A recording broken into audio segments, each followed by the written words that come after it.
Joining us this morning, political analyst Brian Sobel. Brian, thanks for coming in. Absolutely, my pleasure. So it was interesting, this debate last night. What was interesting to me, too, is in kind of how it started as Bernie Sanders being the young person's candidate. Yes. You know, and Hillary Clinton tried to say, hey, no, wait, I have plans, too, right, for the young voters. I'm relevant. I'm relevant. Yes. How do you think she did at convincing folks that she's the one that can really kind of... Well, I'll say last night, Bernie Sanders turned in a pretty good performance. Yes. Yeah. This must be the last debate before the caucuses. Right, exactly. Exactly.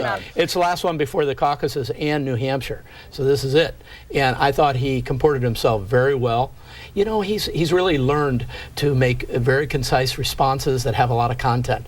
Hillary was kind of wandering around a little bit, trying to embrace Obama, trying to bring in that kind of aura. Sanders had a really good night. Let's talk about guns. A lot of people who live in Vermont like guns, and gun control came up. Clinton, I think, came out swinging against Sanders. Sanders came swinging at her. Let's take a listen to some of that sound. He has voted with the NRA, with the gun lobby, numerous times. He voted against the Brady bill 5 times. He voted for what we call the Charleston loophole. Well, I think Secretary Clinton knows that what she says is very disingenuous. I have a D- voting record from the NRA. When we talk about specifically kind of rural states like your New Hampshires, like your Iowas, who's taking the lead when it comes to gun control on that debate? Who wins that one? Well, probably Clinton nationally, because obviously she has Bernie Sanders on the defense or defensive when she's talking about that. You know, he's trying to really toe the line. He's got to think nationally, but he's also taking care of his own constituents. It's a tough spot. Yeah. She has her tough spots too. Right. Do you think though that, you know, head to head, who do you think is coming out where you're going to say, okay, they definitely have this? Well, I think in the caucuses in Iowa and in New Hampshire, Bernie Sanders is running pretty well. Yeah. It's going to be interesting. And what you saw last night was Hillary Clinton really playing a lot of defense.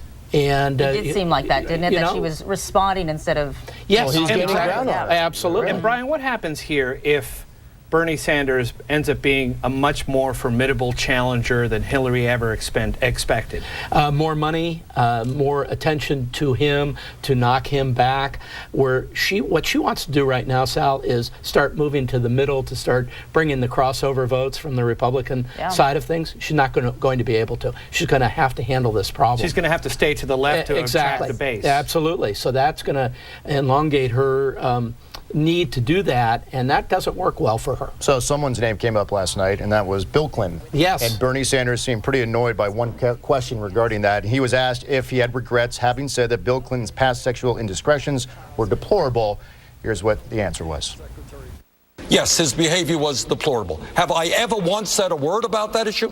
No, I have not. I'm going to debate Secretary Clinton and Governor Malley on the issues facing the American people, not Bill Clinton's personal behavior.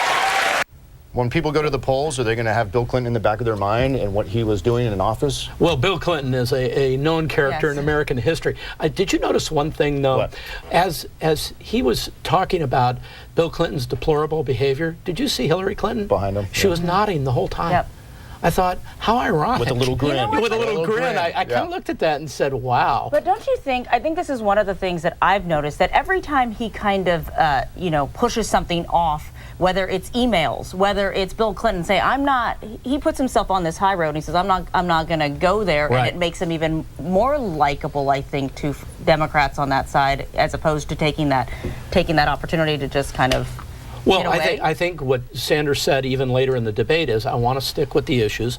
I want to debate things that are important to the American public. He does not think Benghazi, the emails, Bill Clinton are issues that he's going to win on.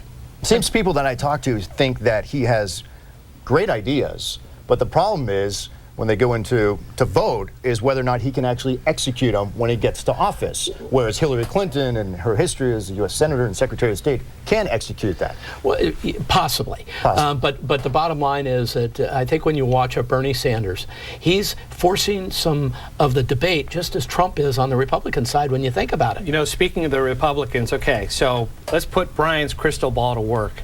Okay. Can you tell me, who do you think is going to be is it too early to say who you think the nominees are going to be? It's too early to say, but I think the field is starting to crystallize. Rubio, Cruz, obviously Trump, possibly Christie. It's starting to get a little bit more focused. So did Bernie Sanders surprise you at the momentum that he's kind of created? Yes, but at the same time, he doesn't end up with the nomination, and he doesn't end up. There. Oh, absolutely, and he doesn't end up on the ticket. But he just forces this debate to go on a lot longer. And Clinton wants to move on to snagging people who are declined to state, and independents and Republicans. All right, Mr. O'Malley had a nice debate. Sorry, we didn't get to talk to him. Yes, well, he didn't get a whole lot of time. He barely got in there. Yes, cameo appearance. Thank you, Brian. You're welcome. Thanks so much for coming in.